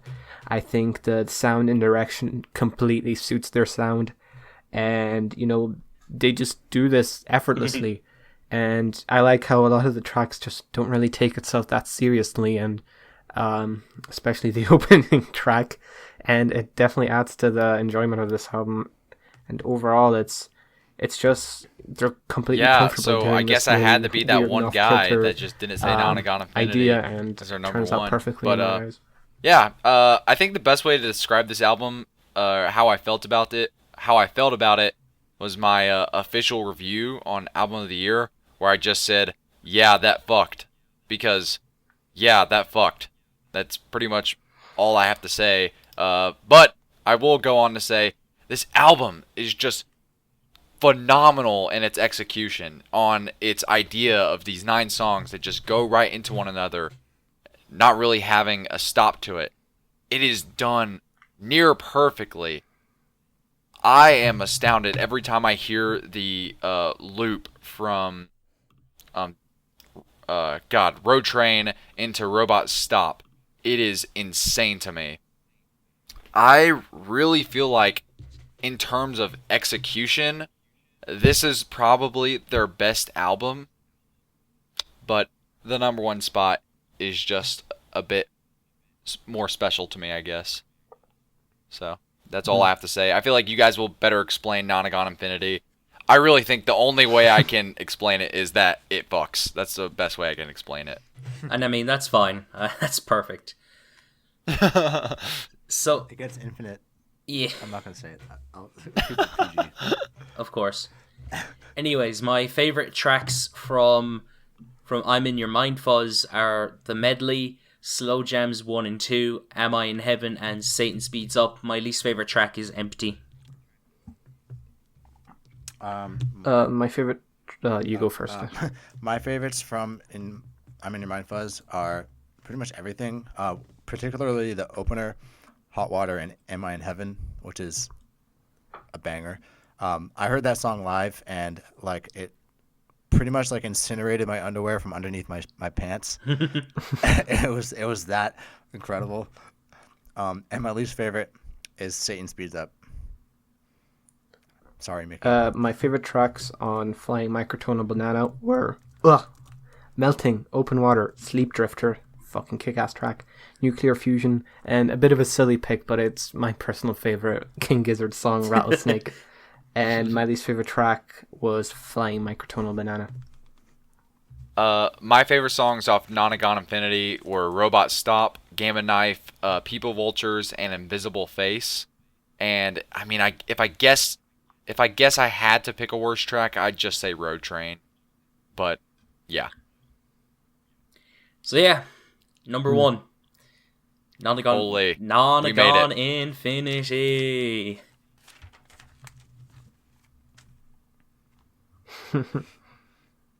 Nonagon Infinity. For some reason, I thought you were about to talk about it. I forgot we all have to. Yes, obviously, Nonagon Infinity. My number one pick is KG.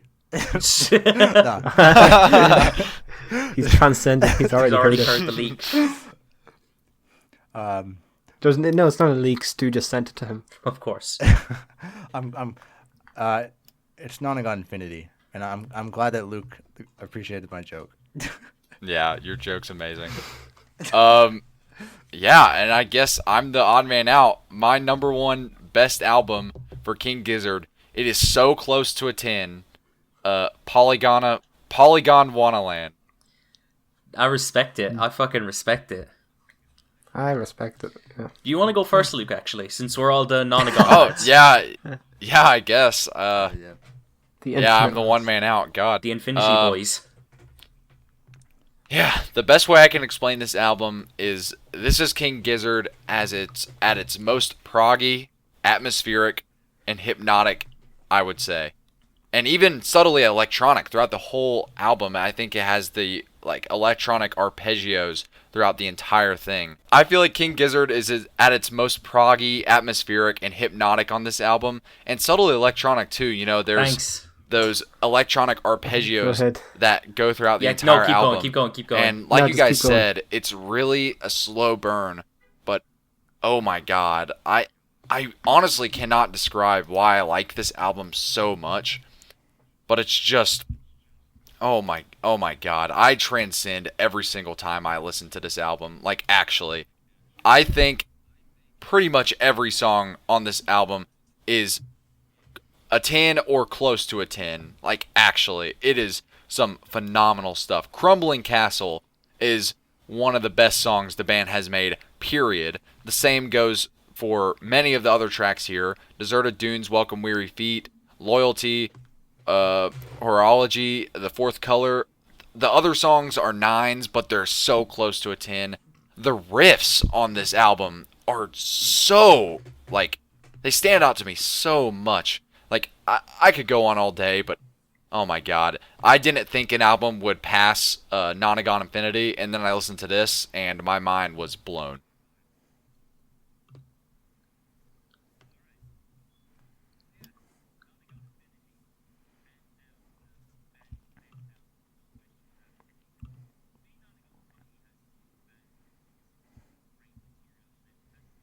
Alright.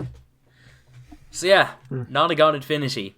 Hands down, the band's best album. No questions asked for me. To me, Nonagon Infinity has some of the band's most consistently great material on it. It has some of the band's best instrumentation and song structures, and it has the band's most interesting concept in their psych rock garage sound. So yeah, like the concept of this album is really interesting as it sees the band attempt to make an album that loops infinitely. Every track on here fades into each other and it loops back to the beginning at the end, and I'm amazed at how well done it is. This concept doesn't slow down the sound of this thing either, as it's played incredibly well with some awesome guitar work and that King Gizzard feel. It's just, the tracks just flow so effortlessly into one another as well, and I'm just having such a good time with it. It's a roller coaster of an album that varies itself from the hard and fast-paced and energetic like songs that they do to the more calm and free-flowing ones, and I feel like they balance it out in a healthy way, and I think it works to this album's advantage. The only complaint is I have that some tracks are better than others, and one track in particular isn't that great to me. Out of but the besides many that, fantastic this album is albums the one of a band have kind. released, It's I a think brilliant attempt that from King Gizzard. no other and album in my opinion, it is defines their the best band as album. much as Nonagon Infinity. I think just that King Gizzard were able to deliver one incredible, explosive, and innovative track after another, and somehow make every single track seamlessly at times transition into the next without having any track sound too alike or just the transitions be sloppy. Everything just flows just perfectly to the point where it's just almost mind-blowing. It's just a testament to how methodically crafted and calculated and thought out this whole album is. The production is explosive and it just has the right amount of fuzziness and distortion to add to the very intense psychedelic atmosphere of the whole thing. Lyrically fantastic as well, and Stu's vocals have honestly never sounded better either. It's just a brilliant album with a concept that just could not have been executed any better, and just it honestly this whole concept would have been far easier to completely butcher than to actually nail, and the band somehow do it perfectly, and hands off. That's amazing. Yeah, Nonagon Infinity may have opened the door, but it closes this podcast. Owner? I know. Yeah. Okay. But you're talking about the same album. Infinity can open my door any day. What started out as an album that I thought was barely a 6 out of 10, out of absolutely fucking nowhere, became my favorite King Gizzard record, my favorite rock album of the decade, my 5th favorite personal album of the decade, and my 18th favorite album ever. That's a big claim right there. I originally thought the repetitive nature of Nonagon made it monotonous, and the people who I know that don't like it feel that same way, and I understand that. But I feel like it's more intricately structured than a lot of people give it credit for. I really wish I could have been one to have loved it from the very start, but I think it's fair to call it a grower once you sort of realize just how varied the riffs and stuff are. I really love the incorporation of fast songs on the album, as well as how new riffs are introduced into the tracks, and then how they form the basis for later ones. One fun fact is, this is a really weird throwback, but one of the guitar measures in Road Train is taken from the beginning of Lonely Still Sheet Flyer from Quarters. That just blew your mind right there. And then you've also got Hot Water too, which the riff from that appears in the Robot Stop. There's really an undeniable cohesion to the record, not just because it loops, but because the riffs tie every song together in an impressive way. It's just super catchy, balls to the wall, fun, and one of the most captivating rock albums, and my favorite by a country mile. Hold on, what the heck? Oh, it's also the best running music in existence. If you like put this on to like run a lap around a track, you're gonna find yourself running a fucking marathon. It's a masterpiece. I'm gonna write a real review for this. You have to. Mm-hmm. So yeah, best to worst tracks. We did it. Yeah. Yeah. Should I start since I'm the weirdo that didn't pick Nonagon Infinity? Yes. All right. Well, the best tracks on Polygon Wonderland are all of them. But if I had to pick a worst track, I guess I would say Tetrachromacy, if I had to choose. All right. My favorite tracks from Nonagon Infinity are Gamma Knife, People Vultures, Big Fig Wasp, Robot Stop, and Evil Death Roll. My least favorite track is Mr. Beat. Also, I'll just add, Gamma Knife is my favorite King Gizzard song. That's a good pick. Fuck yeah. My favorite tracks on Nonagon Infinity, also Gamma Knife, Robot Stop, Big Fig Wasp, People Vultures, Mr. Beat, Evil Death Road, Road Train. I don't really have a favorite. I guess if I had to pick, I might pick Wawa. My personal favorites from Nonagon Infinity are How the Fuck Am I Supposed to Choose? They're all amazing. And my least favorite track is Are You Shitting Me? So yeah, we did it. We Holy, ranked we did it, guys. We did it, boys. We did it all in just about 2 hours. Wow. Yeah, just under. Yeah, so I knew this was gonna be lengthy. yeah, but it was a fun time. That was great. Thanks for coming on, Connor and Luke. It was a pleasure having you on. Oh, no problem. I'm happy I could join. We'd love to have you on I'm again. happy I finally got to listen to King Gizzard. Yeah, incredible band. Yes. Get to geek out on them, too. It's fun. I know Connor will definitely be on episodes in the future, but Luke, if you ever want to come back on, just let me know. Oh yeah, for sure. I'll definitely let you know. Sweet. I'm on the next episode. Well, not the next episode. The next ranked Okay, episode. I'll take this time to announce what we're doing. Next week is just going to be a normal album review recap episode for October. Then the week after that, we're going to be doing a Ween worst to best. Yes, that's going to be fun. Ween. Ween is basically gumboot soup, but like every single fucking album is gumboot soup, and they're all like 3 times better. I listened to their first album yesterday, and let's just say I like it. I know Trey likes bands, doesn't like it, unfortunately. Poor Trey likes bands. Shade. What a guy. Poor Trey. Anyways, thank you so much for checking out today's episode of the Taped Podcast. As always, necessary links are in the description to our Album of the Year, Rate Your Music, Twitter, and our own individual channels. There will be links to Connor's Album of the Year, and there will be links to Luke's YouTube and all his other socials. And yeah, see you. Yeah, one last thing. Check out Mickey's video on King Gizzard and Lizard Wizard on his channel. Very good. Yeah, Yes. it's very good video. And Do that. And I'm going to go write an apology letter to the Kenny Smith family right now. So yeah, with that being said, thank you so much for watching, and see you. peace. See you guys.